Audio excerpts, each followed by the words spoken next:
Loan নিয়ে যদি লোনকে পরিশোধ করতে না পারেন তাহলে কি হতে পারে, এবং এই যে বিষয়টা, এটা আমাদের একটা কোথাও সামাজিক দায়বদ্ধতার জায়গা আমাদের রয়েছে।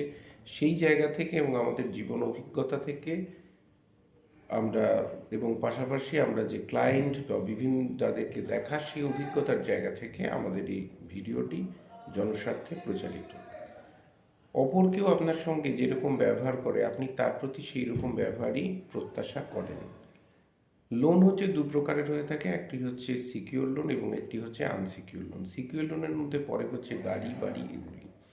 এগুলি যদি ইএমআই আপনি পরিশোধ করতে না পারেন, এবং সেই ক্ষেত্রে একটা ব্যাপার থাকে যেখানে ওই বিষয়গুলি দেখা যায় যে তারা সেগুলোকে আরোডও করে নিচ্ছে। কিন্তু যেগুলোকে আমরা বলছি আনসিকিউর লোন, তার মধ্যে আমরা দেখি পার্সোনাল লোন, বিভিন্ন অ্যাপসের মাধ্যমে প্রাপ্ত loan, consumer loan, personal loan, credit কার্ডের লোন। এখানে কিন্তু কোনো কিছু আপনার সিকিউর হিসাবে দেওয়া নেই, এবং ভারতবর্ষের যে আদর্শ সেখানে কিন্তু আমরা কেউই ঋণকে খেলাপি করতে চাই না। কিন্তু অবস্থার কোনো দুর্বিপাকে এবং বৈগুণ্যে যদি ঋণ পরিশোধের ইএমআই না করে হয়ে ওঠা যায়, তাহলে প্রথমেই দেখা যায় যে প্রচুর পরিমাণে থ্রেটনিং কল আসতে থাকে।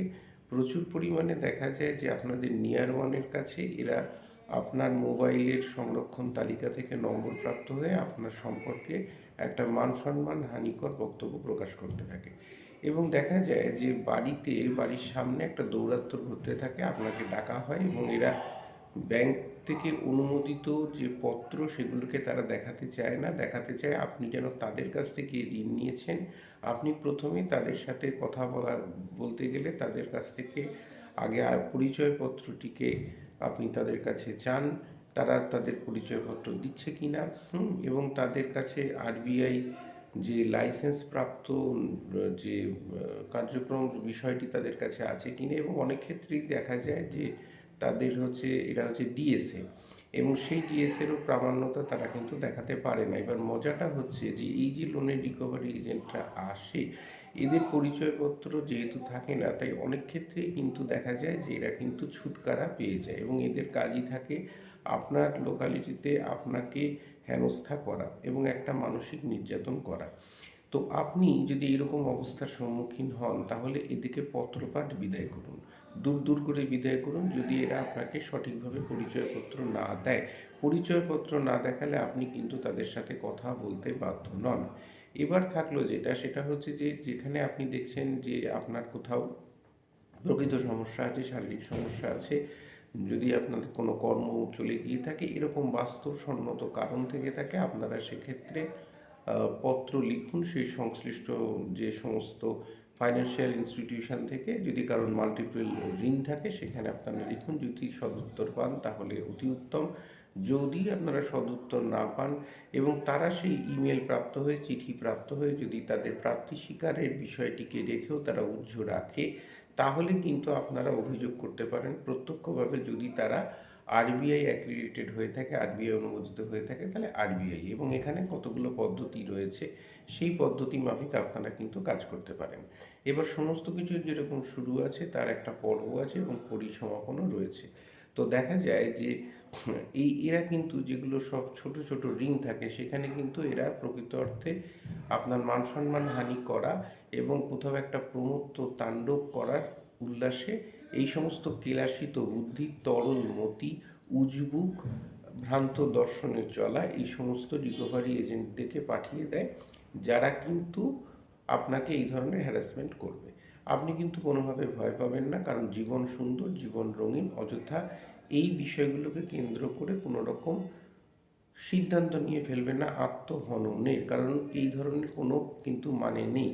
আপনি জানবেন আপনার মান সম্মান আপনার নিজের কাছে বর্তায়। এবং আপনাদের জানিয়ে রাখি যে অনেক ক্ষেত্রে দেখা যায় যে এই সংস্থাগুলো আপনার বিরুদ্ধে লোক আদালতে মামলা করতে পারে। এরা অনেক ক্ষেত্রে আপনাকে চিঠি দিতে পারে, সেই চিঠি দিয়ে আপনাদেরকে ডাকতে পারে, এবং যেখানে ব্যাংকের সংশ্লিষ্ট ব্যক্তির সঙ্গে আপনাকে মুখোমুখি বসতে হবে।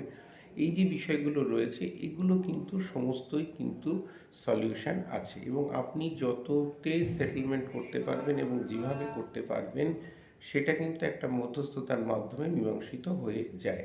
কিন্তু আবারও বলছি যে এই যে ঋণের বিষয়টা, এটা দুভাবে অ্যাকচুয়ালি হয়ে থাকে। একটা জিনিস এখানে বলার আছে, সেটা হচ্ছে ব্যাংক যারা বা এই সমস্ত ফাইন্যান্সিয়াল ইনস্টিটিউশন, এরা কিন্তু লাভ করবে বলে এরা ময়দানে নেমেছে। অর্থাৎ এরা কিন্তু মাছের তেলে মাছ ভাজার নীতিতে বিশ্বাসী, এবং আপনি যখন কোনো ঋণ নিয়েছিলেন তখন সেটি আপনার প্রয়োজন ছিল। আর এই সমস্ত সংস্থাগুলো কিন্তু ছিল হচ্ছে আপনাকে সেই টাকাটা দিয়ে তারা কিন্তু ইন্টারেস্টটা পাবে। এই জায়গাটাতে কিন্তু ছিল ঋণ গ্রহণের পর্ব। কিন্তু ওই যে বলেছিলাম, পরিস্থিতি অনেক সময় দুর্বিপাকে চলে আসতে পারে। সেখানেও কিন্তু আমরা পরিসংখ্যানে দেখতে পাই একটা সমঝোতার মাধ্যমে, একটা সেটেলমেন্টের মাধ্যমে কিন্তু সমাধান হয়। কিন্তু এই যে পর্বগুলো চলতে থাকে বা আনুষঙ্গিক যে সমস্ত অবস্থাগুলো ঘটতে থাকে, কোনোভাবে ভয় পাবেন না। এই ঋণকেন্দ্রিক বিষয় এবং যে কোনো বিষয়, এটা এখন সমাজের একটা খুব বাস্তব, জ্বলন্ত, জীবন্ত সমস্যা। যদি কোথাও আপনারা প্রবলেমে পড়েন, তাহলে অতি অবশ্যই বিনা দ্বিধায় আমাদের সঙ্গে প্রফেশনালভাবে যোগাযোগ করে নেবেন। আমাদের সঙ্গে রয়েছেন বিশিষ্ট আইনজীবীরা, এবং আপনারা এই ঋণমুক্ত হতে পারবেন। এবং যে কোনো রকম সেটি আইনি সমস্যা হোক কিংবা কোনো মেন্টাল প্রবলেম হয়ে থাকুক না কেন, তার জন্য আপনারা যোগাযোগ করে নেবেন আমাদের সাথে দ্য গাইডেন্স পয়েন্টে, মনেরাঙ্গিনা সাইকোলজিক্যাল গাইডেন্স কাউন্সিলিংয়ের জন্য, এবং অথবা আপনাদের আইনি সহায়তার জন্য আইনের দর্পণে। প্রত্যেকে খুব খুব ভালো থাকুন। আমাদের কন্ট্যাক্ট নাম্বার 6291243152। প্রত্যেকে ভালো থাকুন এবং থাকুন রঙিন রসে বসে। ধন্যবাদ।